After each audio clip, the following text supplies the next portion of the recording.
Assalamualaikum warahmatullahi wabarakatuh. Izin memperkenalkan diri, nama saya Eka Oktavia, NPM 2019 406405011, Program Studi Pendidikan Guru Sekolah Dasar kelas 6A, MK Kepanduan. Di sini saya akan memaparkan materi tentang administrasi dalam kepramukaan. Baik, dalam slide pertama yaitu administrasi dalam kepramukaan atau GUDEP. Di sini kita harus tahu dulu apa itu GUDEP atau gugus depan. Jadi gugus depan itu merupakan kesatuan organisasi dalam gerakan pramuka yang merupakan wadah untuk menghimpun anggota gerakan pramuka sebagai peserta didik, pembina pramuka, dan majelis pembimbing gugus depan. Gugus depan terdiri dari pramuka siaga itu untuk usia 7-10 tahun, yang kedua pramuka penggalang untuk usia 11-15 tahun, yang ketiga ambalan pramuka penegak untuk usia 16-20 tahun, dan yang terakhir yaitu racana pramuka pandega untuk usia 21-25 tahun. Administrasi dalam arti luas adalah semua pekerjaan, kegiatan, dan usaha-usaha pembinaan di dalam organisasi gerakan pramuka. Administrasi dalam arti sempit itu meliputi penataan dan penertiban secara tertulis dan ketentuan, yaitu kegiatan-kegiatan yang disebut tata usaha dalam gugus depan gerakan pramuka. GUDEP ini sebagai pusat gerak dan wadah pembinaan pramuka perlu adanya dukungan administrasi secara tertib namun sederhana. Jadi, kesimpulannya yaitu administrasi gugus depan adalah semua perencanaan kegiatan dan tata cara tulis-menulis dalam lingkungan gugus depan atau GUDEP. Administrasi GUDEP ini memudahkan pelaksana organisasi, dalam hal ini gerakan pramuka, dan merupakan salah satu persyaratan yang harus ada jika ingin mengikuti akreditasi GUDEP. Slide selanjutnya yaitu program kerja GUDEP. Dalam pelaksanaan kegiatan kepramukaan di pangkalan, baik itu pada gugus depan SD, SMP, SMA, ataupun perguruan tinggi, maka diperlukan pembuatan program kegiatan untuk peserta didiknya, serta kelengkapan administrasi dalam gugus depan. Kegiatan ini merupakan proses memperkenalkan, memahamkan, menumbuhkan, membimbing, dan mengembangkan kepribadian, pengetahuan, dan keterampilan dalam mencapai tujuan, sehingga diharapkan akan terbentuk manusia kreatif, inovatif, dan mandiri.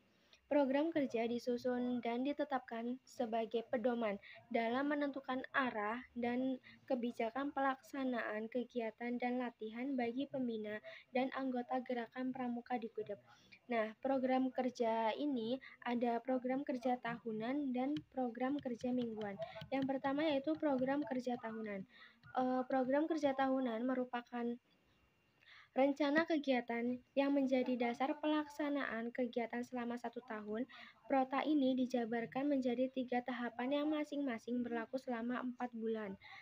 Pelaksanaannya terdiri dapat dilakukan menurut skala prioritas, mana yang perlu didahulukan sesuai dengan kondisi dan lingkungannya. Yang kedua yaitu program kerja mingguan, memuat runtutan kegiatan yang akan dilaksanakan pada waktu latihan rutin. Nah, slide selanjutnya yaitu pembukuan. Dalam pembukuan ini ada buku catatan peserta didik, catatan pribadi yang berisi identitas diri peserta didik. Yang kedua yaitu ada buku registrasi peserta didik. Selanjutnya buku induk.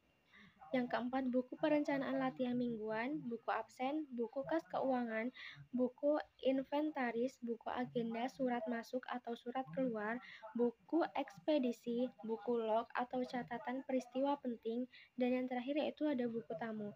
Dan nanti dalam pembukaan ini akan disediakan buku tabel untuk pengisiannya.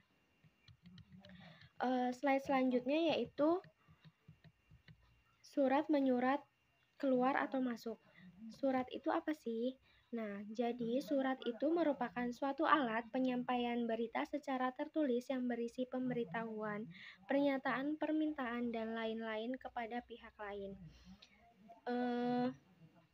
Lalu surat menyurat itu merupakan kegiatan pengendalian arus berita tertulis maupun lisan yang timbul dari adanya pencatatan, laporan, perencanaan, atau program, dan keputusan yang memungkinkan adanya permintaan penjelasan, penambahan kekurangan-kekurangan, atau perubahan-perubahan. Nah, surat menyurat ini dibagi menjadi dua, yaitu ada surat masuk dan surat keluar. Yang pertama yaitu surat masuk. Yang dimaksud dengan surat masuk adalah semua tulisan-tulisan atau berita-berita yang diterima dari instansi atau pihak lain. Yang penerimaannya itu dipusatkan di sekretariat atau bagian lain yang diberi wewenang untuk tugas itu. Nah, selanjutnya itu yang kedua ada surat keluar. Surat keluar itu merupakan tulisan-tulisan yang dikirimkan kepada instansi atau pihak lain yang setiap konsep untuk diajukan kepada pimpinan disalurkan melalui kepada sekretariat atau sekretaris atau pejabat yang diberi wewenang meneliti. Nah, demikian paparan materi dari saya. Kurang dan lebihnya saya mohon maaf. Saya akhiri. Wassalamualaikum warahmatullahi wabarakatuh.